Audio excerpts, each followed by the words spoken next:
Explosions rocked multiple cities across Iran, including its capital, Tehran. Videos from Tehran show smoke. You see it here billowing over the city. Many people see news about actions against Iran and immediately think, this is just like the Iraq War in 2003. Same excuses, same endless conflict. My fellow citizens, at this hour, American and coalition forces are in the early stages of military operations to disarm Iraq, to free its people, and to defend the world from grave danger. That concern is understandable after what happened back then, but the two situations are not the same. Here are the main differences, based on clear evidence from trusted international sources. In 2003, the U.S. claimed Iraq had weapons of mass destruction. What you will see is an accumulation of facts and disturbing patterns of behavior. The facts in Iraq's behavior demonstrate that Saddam Hussein and his regime have made no effort to disarm as required by the international community. Indeed, the facts and Iraq's behavior show that Saddam Hussein and his regime are concealing their efforts to produce more weapons of mass destruction. But after the invasion, inspectors found none. The intelligence was wrong. Today, the evidence on Iran's nuclear program comes from the International Atomic Energy Agency, the UN's independent nuclear watchdog. In April 2021, Iran itself admitted it was enriching uranium to 60% purity, a level no civilian program needs. By mid-2025, the IAEA confirmed Iran had 440.9 kilograms of 60% enriched uranium, enough, by IAEA standards, for up to 10 nuclear weapons if enriched further. In other news, the UN nuclear watchdog has reported that Iran has accelerated its enrichment of uranium to near weapons grade. Iran increased the purity to which it is refining uranium to 60% purity. The nuclear material that had been produced at a very high level of enrichment, which is what you need in case you want to develop a nuclear weapon, is still there. One, most notably, the inventory of enriched uranium at 60%, which is very close to the degree you need to make a bomb. We've stated many times, my announcement doesn't matter. The Supreme Leader's policy and fatwa are doctrinally important. We are not looking for nuclear weapons at all. The regime has repeatedly claimed Supreme Leader Khamenei issued a religious fatwa banning nuclear weapons. But this was never a fixed rule. Hassan Rouhani, who was Iran's chief nuclear negotiator, later admitted he personally invented the fatwa story in 2004 talks with Europe to create a better image. This is a clear example of taqiyya, religiously permitted deception that the Islamic Republic's ideology accepts as a legitimate tool when dealing with enemies. Taqiyya is when you conceal the truth to protect yourself or to protect someone. And this was mentioned in the story of Ibrahim, because if he would have said the truth, they would have killed Ibrahim. If he would have said, I was the one that destroyed the idols, they would have killed him. So he did taqiyya. That's what the scholars say, especially in the madhab of Ahlul Bayt. Ammar ibn Yasir, when they took him and they tortured him and they said to him, do you believe in God? He said, no. When he came to Rasulullah, he said, Ya Rasulullah, I said it, but I swear I didn't mean it. So Allah says, this person who said what he said with his lips, وَقَلْبُهُ مُطْمَئِنٌ بِالْإِيمَانِ, he was in a state of taqiyya. Taqiyya is accepted.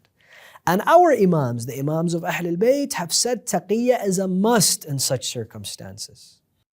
It is the same pattern we saw with Ayatollah Khomeini himself.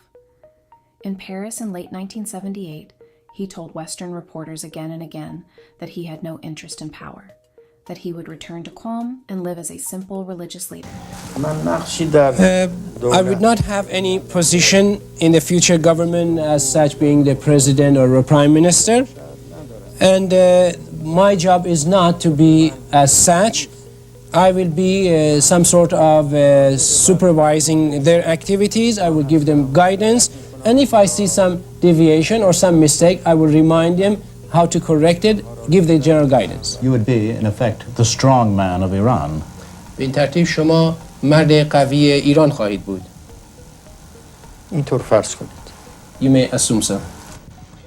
He also promised that women would be free to choose their own clothes and that the hijab would not be compulsory. And he said all political parties and groups would be able to operate freely. Yet weeks after the revolution, he became supreme leader. The regime made hijab mandatory for all women, and opposition parties were banned or their members executed and imprisoned. نظر امام این نیست که بایستی حتما خونریزی انجام بگیره.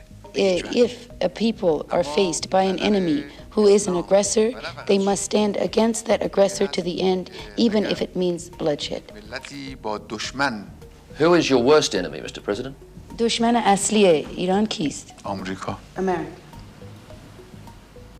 And Iran has broken its promises to the IAEA and the international community more than a dozen times since 2003, hiding facilities, exceeding enrichment limits, blocking inspectors, and stockpiling far more material than allowed. The IAEA has issued multiple censure resolutions, including in 2024 and June 2025. Iraq in 2003 meant a full-scale invasion with over 150,000 U.S. troops, the fall of Baghdad, then years of occupation and nation-building. The current actions against Iran are targeted strikes on nuclear sites like Natanz and Fordo, missile factories, and military bases. There is no large ground force, no occupation, and no plan to rebuild the country. This is about setting the nuclear program back, not endless war. Two regimes, different ideologies. Saddam Hussein ran a secular dictatorship centered on his own power and Arab nationalism. He never made death to America or death to Israel official state slogans. Iran's government since 1979 is built on revolutionary ideology that calls the U.S. the Great Satan and Israel the Little Satan. Death to America chants are part of official events.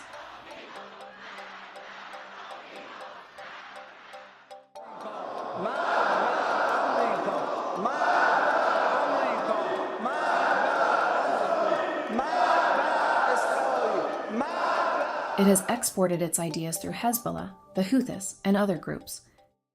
Khomeini wanted to unify Islamic groups throughout the Middle East. One of the bedrocks of the Islamic Republic was not only the idea of a revolution within Iran, but the whole idea was to export this revolution. Matthew Levitt is a former counterterrorism expert for the FBI, State Department, and U.S. Treasury, and is currently a fellow at the Washington Institute for Near East Policy. And so they looked first to countries where there are decent-sized Shia minorities. One of these was Lebanon, where a conflict had broken out between Israel and Palestinian fighters. There were secular Palestinian groups who were kicked out of Jordan and made their way to Lebanon and were using southern Lebanon as a launching pad to carry out attacks against Israel.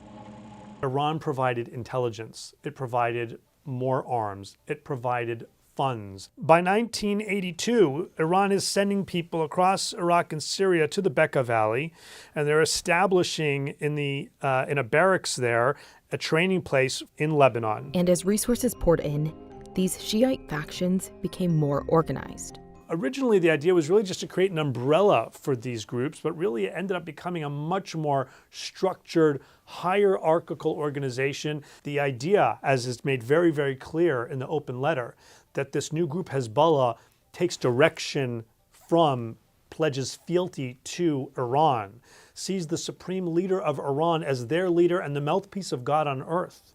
In 1979, Iranian revolutionaries seized the U.S. Embassy in Tehran and held 52 Americans hostage for 444 days. So it was November 4th, 1979, when the Islamic Republic of Iran stripped 52 Americans, their freedom, their dignity, and their pride. 52 hostages were held for 444 days in Iran from the end of 1979 until January 1981. My father was William Q, and he was a hostage in Tehran. He was only supposed to be there for the weekend, and all hell broke loose. Khamenei and other senior officials have repeatedly threatened the United States, with some openly stating they will turn the White House into a mosque. Unprovoked aggression and global reach. Inside Iran, the regime uses harsh repression. There's a difference between relations between the Iranian people and the Iranian government. They're two totally different things. The people of Iran look more towards Western culture as something that they are interested in and enjoy. The regime obviously is opposed to the influence of Western culture in Iran. The younger generations are coming up, and they're not in the same mindset. They want more freedom, they want to be out in the world, and they're being taken backwards now instead of being able to move forward. Amnesty International recorded 853 executions in 2023 and over 1,000 in 2025, plus more than 20,000 arrests after recent events. The pattern goes back decades. Thank you again for having me on, Chris, to highlight what's going on in Iran. You did mention Majid Reza Rahnavard that was executed this morning in Tehran, unfortunately, just to show the cruelness and the inhumane, archaic nature of this regime. His mother was summoned to the jail to see him the night before, not realizing that he was going to be executed the next morning. Nobody had any idea. They even took two smiling pictures together that have been circulating on the internet, and she didn't realize that this was the last time that she was going to see her son. She went home, she received a call, the family received a call at 7 a.m. and they were just told, your son has been executed, we've already buried him, you can go over the site and find the body. And that's what they're doing to people. And as you said, they executed him publicly, hanging by a crane, and there's abhorrent, atrocious video footage of it that's been circulating on the internet that we're not sharing, of course, because it's being used to scare people, and we don't want to take part in that. The regime didn't just export ideology, it exported terror. In 1994, Iran directed the AMIA bombing in Buenos Aires, Argentina, a country with no conflict with Iran. 85 people died and over 300 were injured. Argentina's highest court ruled in 2024 that Iran planned it as a crime against humanity, with Hezbollah carrying it out on Tehran's orders. The regime also carried out targeted assassinations of opponents abroad, such as former Prime Minister Shapur Bakhtiar in Paris in 1991, singer Feridun Farrokhzad. From exile, Feridun Farrokhzad launched blistering attacks on Iran's hardline Islamic regime.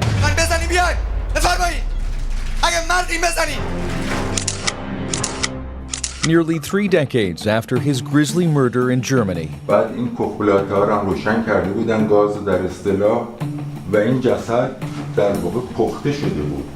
crime remains officially unsolved. What happened in Bonn in 1992, it's obvious that there is political pressure there, not to go into details.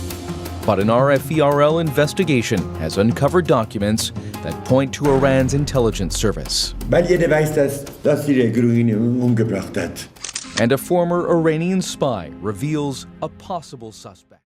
In Bonn in 1992, and the Mykonos restaurant massacre in Berlin in 1992, where Iranian agents killed Kurdish opposition leaders. The regime's hand in Syria, backing Assad's brutality. In Syria, Iran supported Assad for years with troops, money, and militias like Hezbollah that helped carry out brutal sieges and mass killings in cities like Aleppo and Homs.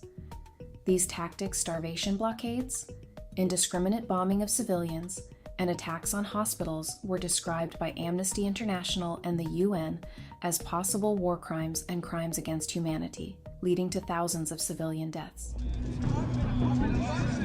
From the start, Iran backed Assad. Syria has really been Iran's only continuous ally since the 1979 revolution.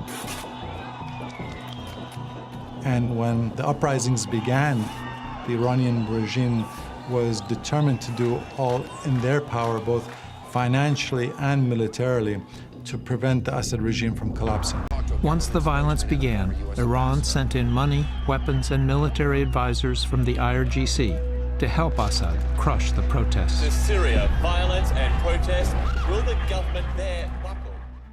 Regime's missile adventure. 4,000 kilometers, Europe now in reach. Since February 2026, Iran has launched hundreds of ballistic and cruise missiles, plus thousands of drones at neutral Persian Gulf, neighbors including Saudi Arabia's oil facilities, airports and hotels in the UAE, targets in Bahrain, Kuwait, Qatar, and Oman, where civilians were killed. Even Azerbaijan with no involvement was struck. On March 5, 2026, Iranian drones hit Nakhchivan Airport and landed near a school. Gulf Defense Ministries report thousands of projectiles detected overall. the regime is pushing its reach even farther.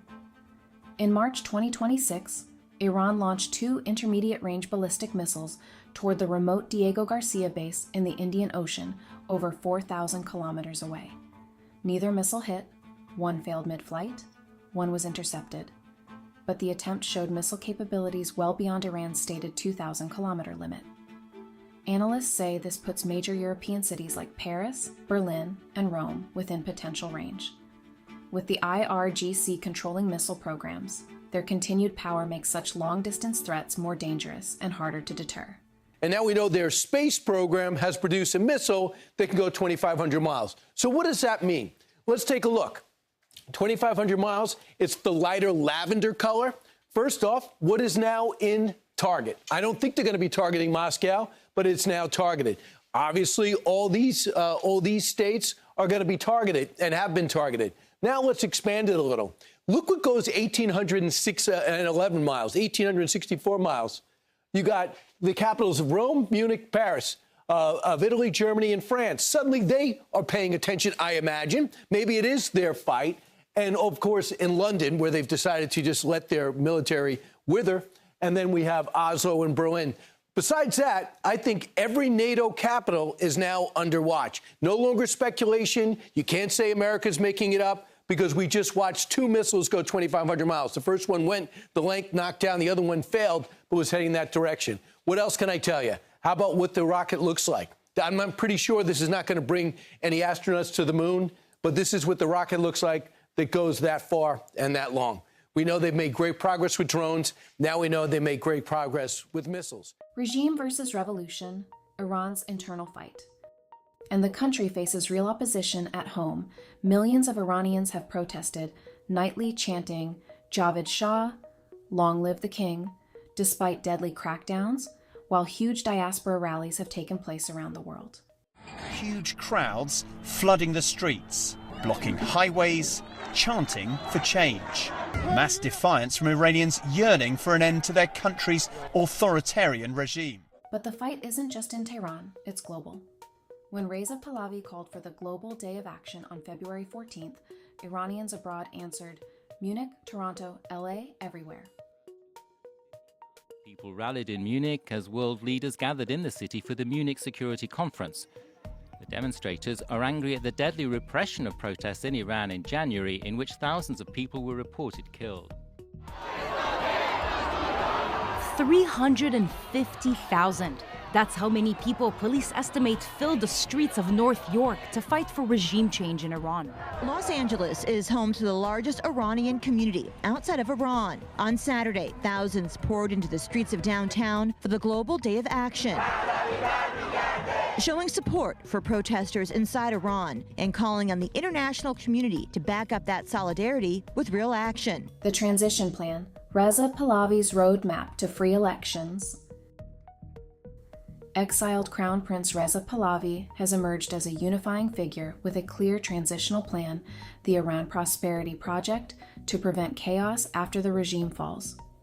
His team of advisors has prepared a roadmap for the first months, restoring order, security, and services, dismantling repressive structures, holding a referendum on the future system, and rebuilding the economy. Millions inside Iran and abroad chant his name, showing broad support for a stable, democratic path forward, not a power vacuum. Today we are not gathering to simply talk. We are here to present real work. To present the result of months of careful research, planning, and dedication by a team of some of the brightest Iranian minds working together for one purpose: Iran's rebirth. This is a project built not on slogans, but on solutions. Not on vague promises, but on detailed plans. Each white paper, each proposal is a step towards a free, stable, and prosperous Iran. The real picture, facts, not feelings. You don't need to agree with everything, but here's the fact. Iraq and Iran are just not the same. Saddam never exported ideology or built proxies like the regime does. Inside Iran, the people aren't the regime. They're separate. pushing back. Here at ITI Inside, we don't bring you personal opinions, we just bring facts and talk based on them, nothing more. To learn more, follow the channel for more videos, because we're going to talk about recent events in Iran in our upcoming episodes. Thanks for watching. We hope you enjoyed. Subscribe, like, share with friends. More coming soon.